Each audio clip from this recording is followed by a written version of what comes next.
I guess I should start by telling you who I am. My name's Rowena. I'm 30 years old and I work as a freelance programmer.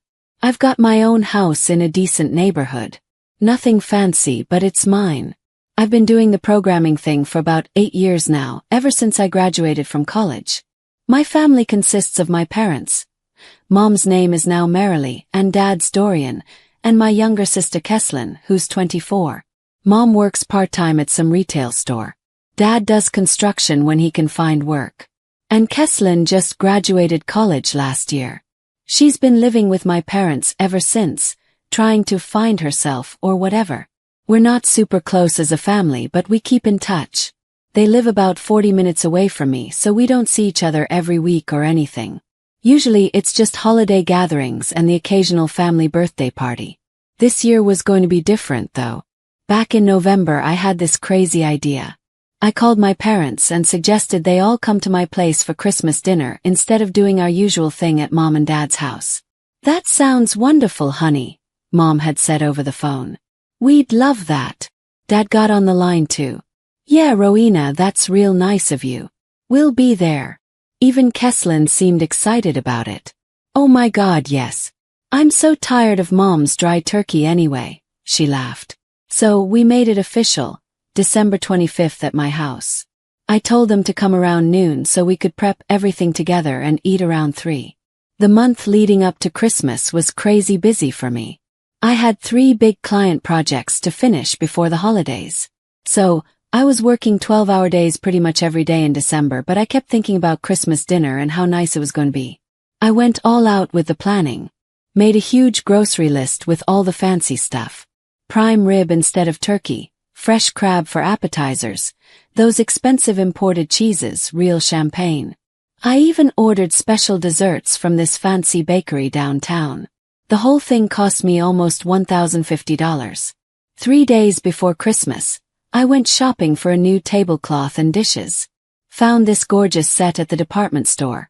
White plates with gold trim, matching glasses, the works.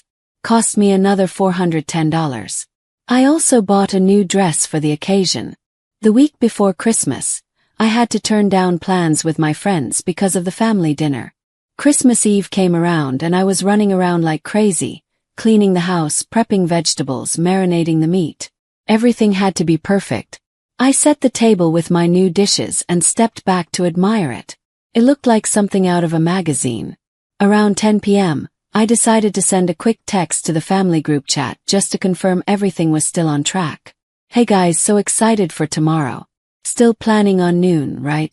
I went to bed feeling satisfied. Tomorrow was going to be great. I woke up Christmas morning feeling energetic and happy. Made myself coffee and started getting the prime rib ready. The house smelled amazing already. I put on some Christmas music and started humming along while I worked. Around 11:30 I checked my phone. No response to my text from last night. That was weird. But maybe they were just busy getting ready. Called Mom straight to voicemail. Called Dad voicemail. Called Selene voicemail. Noon came and went. No one showed up. No calls, no texts, nothing. By 12:30 I was getting seriously worried. What if something happened? What if there was an accident? I called all 3 of them again. Still voicemail. 1 o'clock. Still nothing. The prime rib was ready to go in the oven, but I didn't want to start cooking until I knew what was going on. 2 o'clock. I was pacing around the house now, checking my phone every 5 minutes. By 3 o'clock I had to face the truth. They weren't coming. I was sitting here alone in my fancy dress with enough food for 6 people and no family in sight. That's when I realized I had 2 choices. Sit here and feel sorry for myself or do something about it. I wasn't going to let all this food go to waste. I walked across the street to Mrs. Ellington's house. She was the sweet, lonely old lady who always waved at me. When I explained the situation, her face lit up. Next, I went to the young couple next door, Monroe and Unia. They just moved here from another state and didn't know anyone yet. They were thrilled to be invited. Then I found Liza, the single mom with 2 kids from the next street. By 4:30 my dining room was full. Mrs. Ellington brought homemade cookies. Monroe and Unia showed up with wine. Liza's kids were polite and excited about the fancy food. Everyone was talking and laughing, complimenting the prime rib. We were in the middle of dessert when my phone buzzed with a Facebook notification. Selene had posted something new. I almost ignored it, but curiosity got the better of me. I opened Facebook and clicked on my sister's profile. There was a new video posted just 20 minutes ago. Press play. The video showed Selene in a white sundress on a beautiful beach, palm trees in the background, crystal blue water. She looked tan and relaxed. Then this guy walked into the frame. Her boyfriend of about 2 years, Corbin. He got down on one knee right there on the beach. He pulled out a ring box and opened it. Even through the phone screen I could see the diamonds sparkling. Then the camera panned out and I saw them, my parents. Mom and Dad standing behind Selene and Corbin clapping and cheering. Mom was crying too, and Dad had this huge grin on his face. I scrolled down to read Selene's caption. Currently in Mexico having the best Christmas of my life. I'm engaged. Corbin surprised me with this amazing proposal, and my parents were here to witness it. Christmas miracle. I stared at the screen for a full minute, not moving. They were in Mexico. While I was sitting here waiting for them to show up to Christmas dinner. They hadn't forgotten. They hadn't had an emergency. They'd planned this. My family had ditched me on Christmas to go on vacation and watch my sister get engaged. And they couldn't even be bothered to send me a text. For the first time in my life, I truly understood that my parents and sister didn't consider me part of their family. Not really. After my neighbors left that night, I sat alone in my kitchen staring at my phone. The Facebook video was still open, frozen on that image of my family hugging on the beach. I must have watched it 5 more times trying to make sense of what I was seeing. I couldn't understand why they did this to me. If they had told me in advance that they were going to Mexico, I would have just made different plans. I could have gone on that mountain trip with my friends. Instead, I was sitting here feeling like a complete idiot. I decided to send my mom a text message. I needed answers. Just saw Selene's video. Why aren't you guys at my house for Christmas dinner? Why are you in Mexico? I hit send and waited. It was almost 11 p.m., but I knew they were probably still awake celebrating the engagement. 20 minutes later, my phone buzzed. Oh honey, it was all last minute. We didn't even know we were going until a few days ago. Selene got these amazing deals on flights and hotels. We didn't want to upset you since you'd been planning for so long. I read that message 3 times. Last minute. A few days ago. That was complete nonsense. You don't book international flights and hotels a few days before Christmas, especially not for 4 people. But then something else hit me. This wasn't the first time my family had done something like this to me. They had a history of making promises they didn't keep. I remembered my college graduation 3 years ago. My parents had promised to come watch me walk across the stage. I was so excited because I was the first person in our family to graduate from a 4-year university. But 2 days before the ceremony, they called and said they couldn't make it. Selene needs a new phone urgently, Mom had explained. Her old one completely died, and she has that job interview next week. We need to drive her to the store and help her pick something out. Phone. They missed my college graduation because my sister needed a new phone that apparently couldn't wait 1 more day. Then there was my birthday last year. They promised to take me out to dinner at this nice restaurant I'd been wanting to try. I made reservations, took the evening off from work, bought a new outfit. They canceled 3 hours before we were supposed to meet. Your father's back is acting up, Mom had said. But later I saw Dad's Facebook post from that same evening. He was at some sports bar watching a game with his buddies, looking perfectly fine. And the money thing.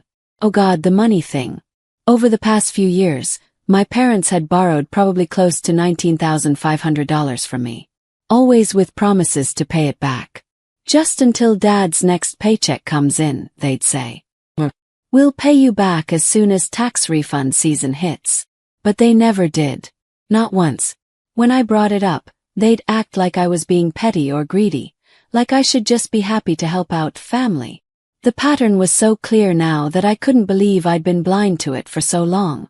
They used me when they needed something, but when it came to important moments in my life, I was always an afterthought.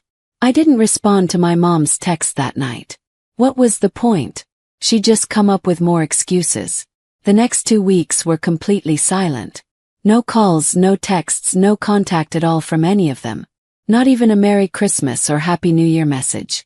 It was like I didn't exist. I knew they were back from Mexico because I could see their Facebook posts. Pictures of them unpacking, complaining about getting back to work, sharing photos from their trip, but not one word to me. So I waited. If they wanted to talk to me, they knew where to find me. On a Tuesday afternoon, exactly 2 weeks after Christmas, I was working at my kitchen table when I heard car doors slamming outside. I looked out the window and saw my parents' beat-up Honda in my driveway. All 3 of them were getting out. The doorbell rang. I took a deep breath and opened the door.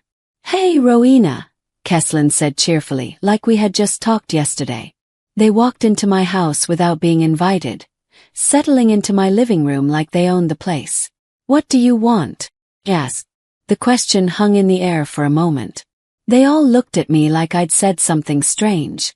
Without further ado, Selene pulled out a folder from her purse and handed it to me. "These are the estimates for my wedding," she announced. Then she held up her left hand, showing off the engagement ring. "Look at this diamond. It's absolutely gorgeous, isn't it?" "I already watched your video from Mexico on Facebook," I said flatly. "You know, the video from the day you were supposed to be at my house for Christmas dinner." Dad shifted uncomfortably in his chair. "Rowena, you shouldn't be offended by us. The trip to Mexico was a complete surprise." "That's right," Mom jumped in. "Selene found these last-minute packages at an incredible price.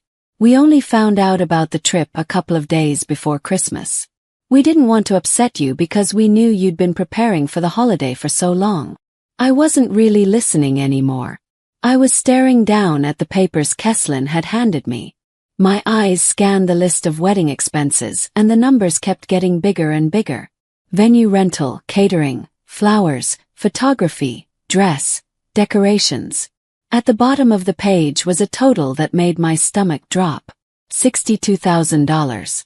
"So," Selene said brightly, "I need you to give me $62,000 for the wedding." I looked up from the papers in shock. "What? We know you have that much in your savings account," Mom said matter-of-factly. "You've been saving for several years to buy that country house you're always talking about." I stared at them all, trying to process what I was hearing. They wanted me to give up my entire life savings for her wedding. Money I had worked years to accumulate. Money I planned to use to buy my dream home in the countryside. "No," I said. "I'm not giving you a cent." The silence that followed was deafening. My parents and sister just stared at me like I had said something completely outrageous. Dad was the first to speak. "Rowena, we're one family.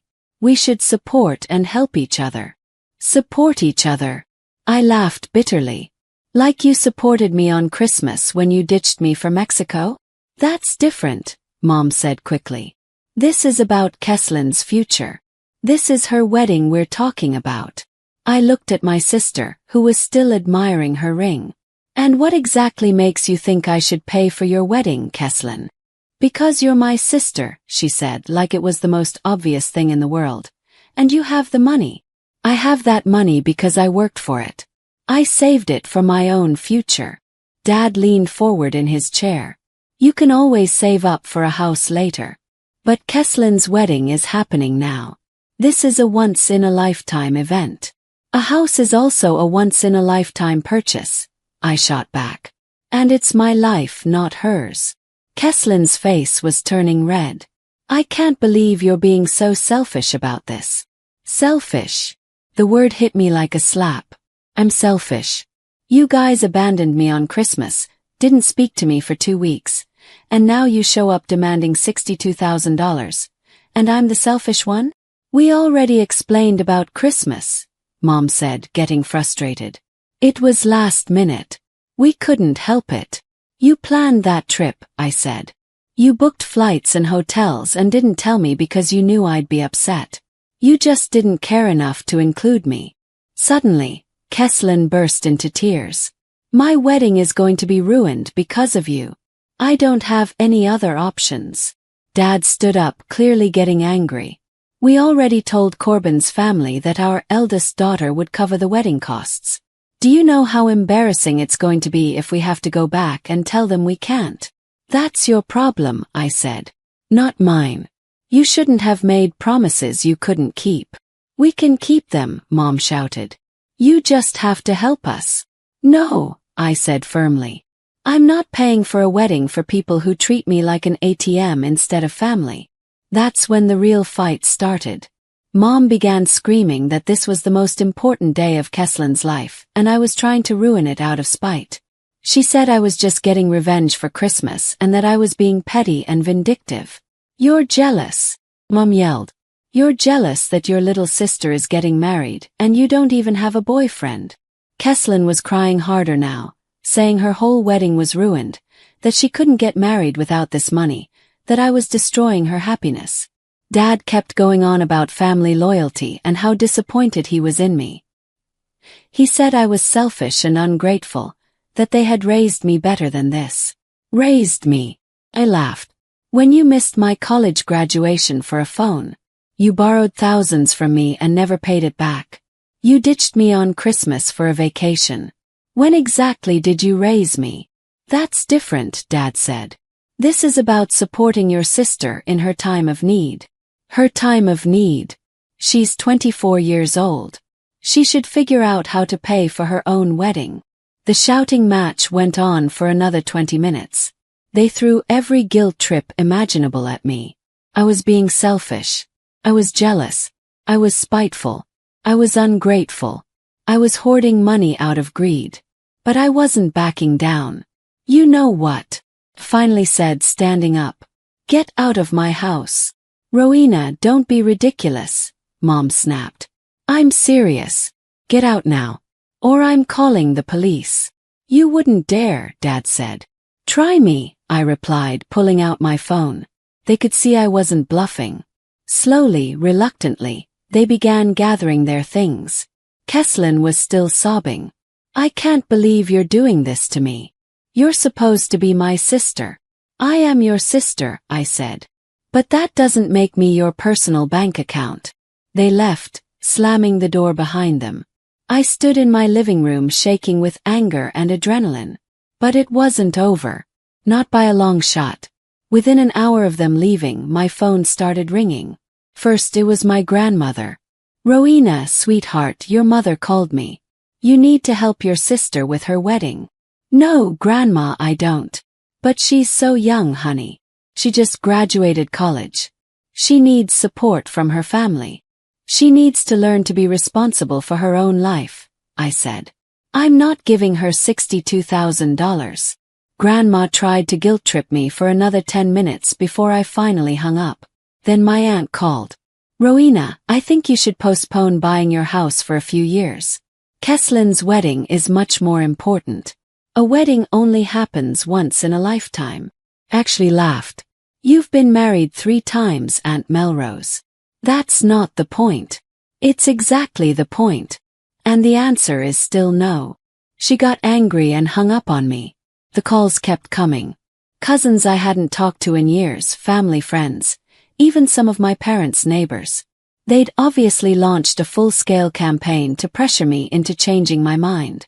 Every conversation was the same. I was being selfish. Family comes first. Selene needed my help. I should postpone my own dreams for her wedding. I told them all the same thing. No. The harassment continued for days. My phone was ringing constantly with relatives I hadn't heard from in years, all demanding I change my mind about the wedding money. The worst part was that they all acted like I owed Selene something just because we shared DNA. A week after the big confrontation, Selene showed up at my house again. I watched her through the window, standing on my front porch in the cold, ringing the doorbell over and over. Rowena, she yelled. I know you're in there. Open the door. I didn't move from my kitchen table where I was working on a client project. I'm not leaving until you give me the money, she shouted. I'll sit on this porch for a week if I have to. Go ahead, I called back through the closed door. Knock yourself out. She kept banging on the door and ringing the bell for about an hour.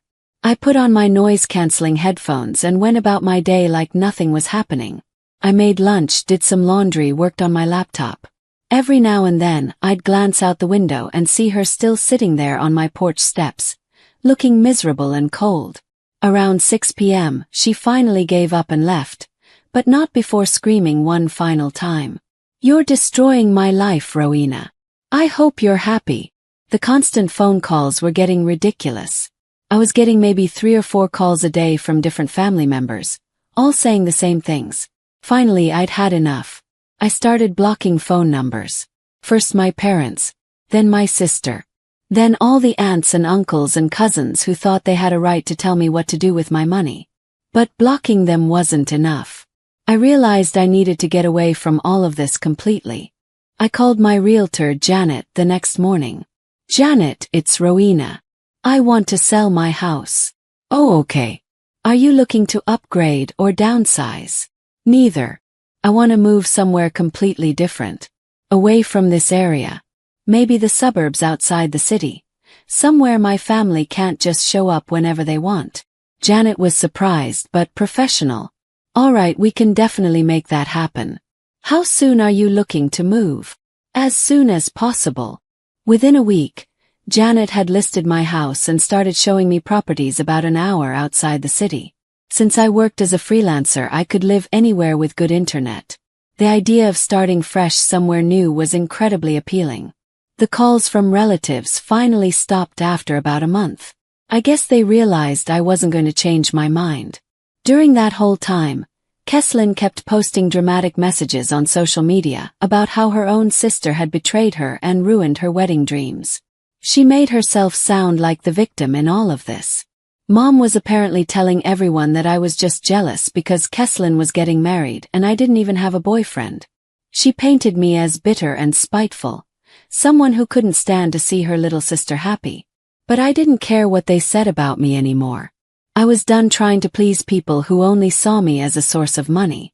The house sale went through faster than I expected. Janet found me a beautiful place in the suburbs with a big yard and plenty of space. It was actually nicer than my old house and cost about the same. So I still had most of my savings intact. I didn't tell anyone in my family about the move. I just packed up my stuff, hired movers, and left. One day I was living in my old neighborhood, and the next day I was gone.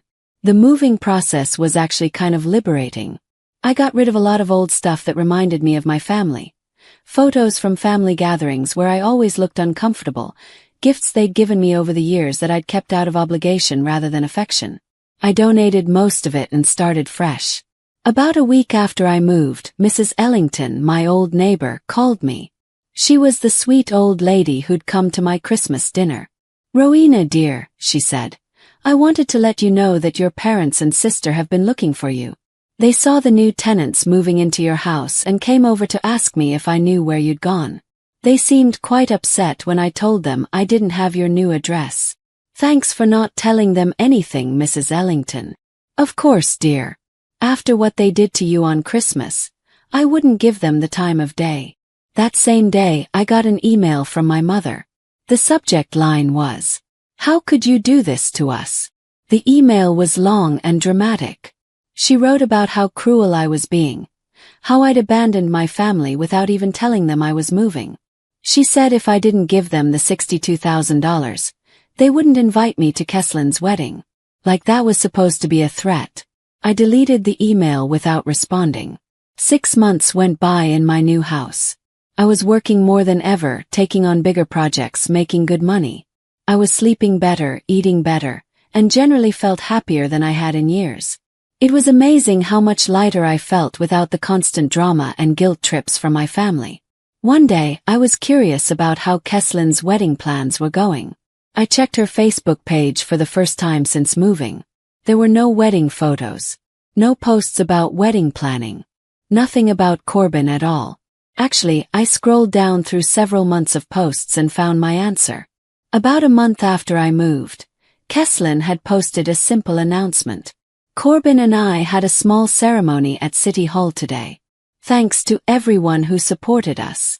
The comments were mostly congratulatory, but I could read between the lines. They'd had to scale way back from their original plans. Someone mentioned seeing them having their reception in my parents' backyard. I called my cousin, now renamed Tamsin, the family gossip, to get the real story. "Oh my God, Rowena," she said when she heard my voice. "Where have you been? Everyone's been looking for you. What happened with Keslin's wedding?" Yes.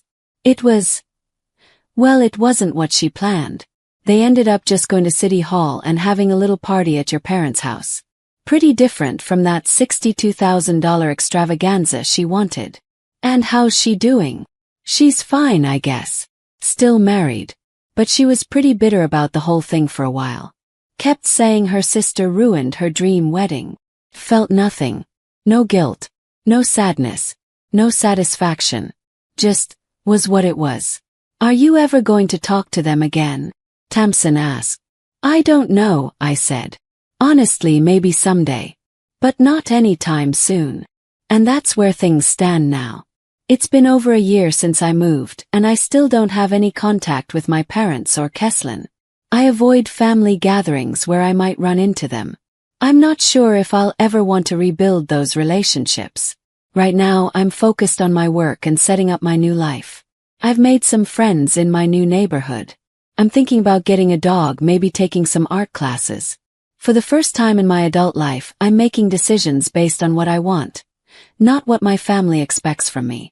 And honestly, feels pretty good.